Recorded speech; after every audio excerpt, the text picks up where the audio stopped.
भारतीय राष्ट्र समिति यानी बीआरएस के किले को जीतने में कांग्रेस को 10 साल का समय लग गया। बात जब 2014 की करूं तो उस समय तेलंगाना को अलग राज्य का दर्जा जब मिला था, कांग्रेस के कार्यकाल में मिला था। यानी कांग्रेस की यह जीत एक तरह से पुराना हिसाब चुकाने जैसा है। कांग्रेस पार्टी को अलग तेलंगाना राज्य बनाने का लाभ लेने में 10 साल का समय लग गया।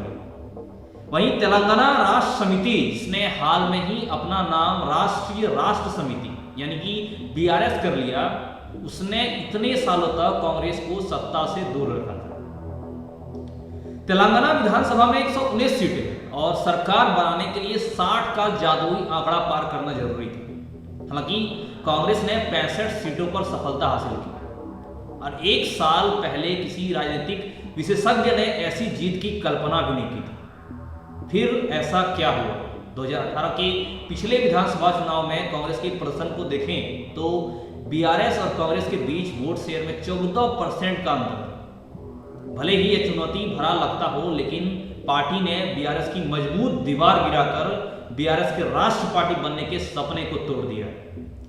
नमस्कार, मैं उमेश कुमार जी और आज की इस वीडियो में मैं ये विश्लेषण बताऊंगा किस प्रकार इतनी बड़ी चुनौती जिसकी का सामना किया, जिस प्रकार इतनी बड़ी जीत जिसकी किसी भी राजनीतिक विशेषज्ञ ने कल्पना भी नहीं की थी, वो 14% के अंतर को इतनी बड़ी जीत के साथ किस तरह कांग्रेस ने जीती और किस प्रकार अच्छी रणनीति और स्थानीय नेतृत्व में कांग्रेस को तेलंगाना में जीत मिली। आपको बता दूं, यह जीत हर तरह से कांग्रेस की एक जबरदस्त वापसी है। 2022 में राहुल गांधी की भारत जोड़ो यात्रा ने जो माहौल तैयार किया था, उसे रेवंत रेड्डी जैसे नए और युवा चेहरे ने बनाए रखा, जिससे पार्टी को यह बढ़त मिल सकी। वहीं तेलुगु देशम पार्टी में कांग्रेस में आने के कारण रेवंत रेड्डी मूल रूप से कांग्रेसी नहीं है, लेकिन कांग्रेस के पुराने नेताओं के असहयोग और बाहरी युक्ति की छवि जो है, बाहरी व्यक्ति की छवि से लड़ने के लिए उन्होंने मुख्यमंत्री के चंद्रशेखर राव पर लगातार हमला किया और पार्टी को इसका अच्छा फायदा मिला। अब तो बीआरएस ने कुछ तो गलतियां की, क्योंकि एक मजबूत रणनीति और इतनी जिसकी लोग कल्पना भी नहीं की थी रणनीति के बाद कांग्रेस ने यह बड़ी जीत हासिल की है। तो आखिर बीआरएस ने कौन सी गलतियां की? यदि कांग्रेस को रेवंत रेड्डी के आक्रामक रुख से चुनावी जंग के लिए तैयार किया गया था, तो सत्ताधारी पार्टी बीआरएस के 30 से 40 विधायकों पर लगे भ्रष्टाचार और जमीन हड़पने के आरोपों के कारण मतदाताओं में भारी असंतोष था। ये एक बड़ी वजह थी। इसने कांग्रेस की सफलता की ओर भी आसान बना दिया। ठीक इसके विपरीत चंद्रशेखर राव के 7 विधायकों को छोड़कर बाकी सभी मौजूदा विधायकों जिनका ट्रैक रिकॉर्ड साफ नहीं था, 7 विधायकों छोड़ो बाकी किसी विधायक का ट्रैक रिकॉर्ड साफ नहीं था और उनको मैदान में उतारने के साहसी और शुरुआती फैसले ने पार्टी को करारी मात दे दी। अब बिना साफ रिकॉर्ड वाले नेता को, विधायकों को अब पार्टी में उतारेंगे, जिसके कारण जनता के बीच असंतोष फैला और जिसके कारण में ये हार का सामना करना पड़ा।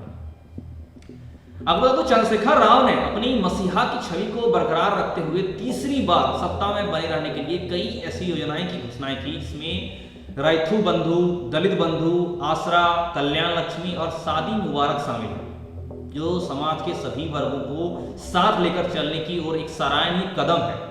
एक मास्टर स्ट्रोक उस समय कई लोग उन्हें मानते थे, लेकिन उनकी सरकार के सभी लोगों तक पहुंचने के दावों में कुछ खामियां थी, जिन लोगों को इन योजनाओं का लाभ नहीं मिला। योजनाएं तो थी, लेकिन आम जनता तक लोगों को इन योजनाओं का लाभ नहीं मिल पाता।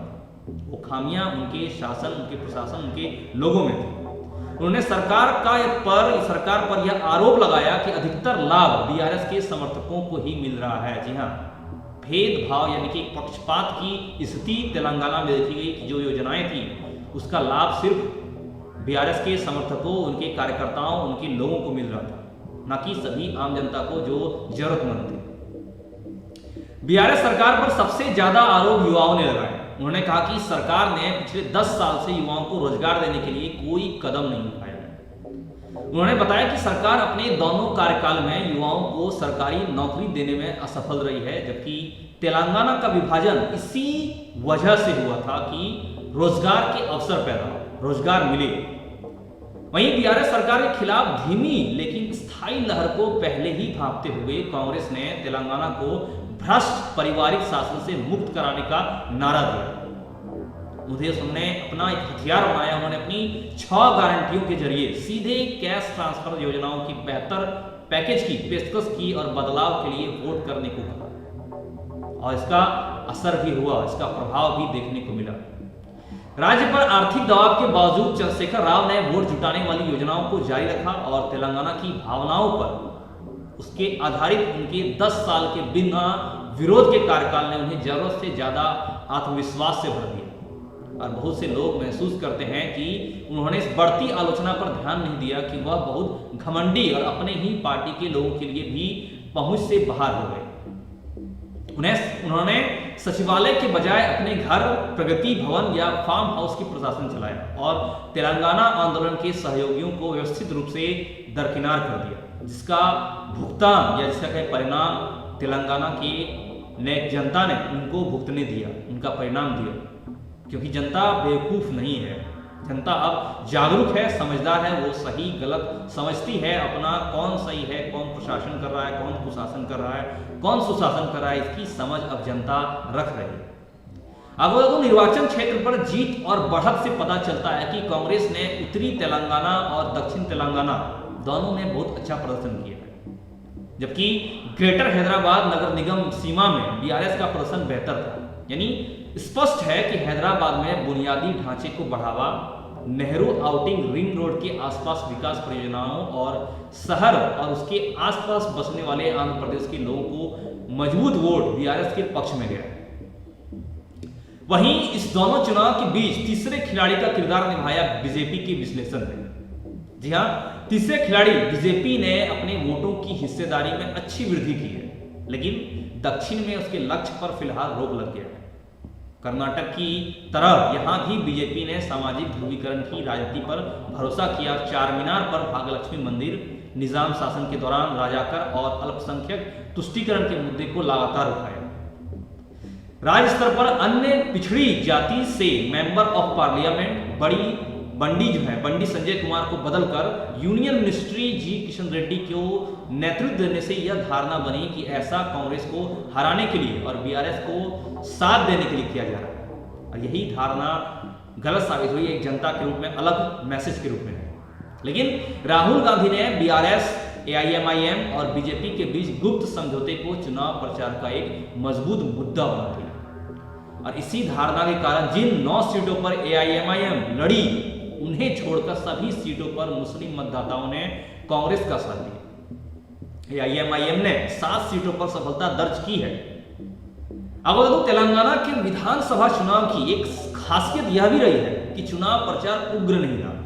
हालांकि उत्तर प्रदेश के मुख्यमंत्री योगी आदित्यनाथ ने हैदराबाद का नाम बदलकर भाग्यनगर करने के बीजेपी के वादे को दोहराया और चुनाव के सामाजिक ध्रुवीकरण की कोशिश की। इसके अलावा चुनाव जनकल्याण के मुद्दे पर ही लड़ा गया, जिसने मुफ्त की रेवड़ी के खिलाफ बात करने वाली बीजेपी को भी और अधिक कैश ट्रांसफर करने की बात करने के लिए मजबूर कर दिया। आज की इस वीडियो में, आज की इस एनालिसिस में फिलहाल इतना ही। आगे आपसे फिर मिलेंगे कुछ महत्वपूर्ण अच्छी खबरों के साथ। हमारे साथ अंत तक बने के लिए धन्यवाद। जय हिंद, जय भारत।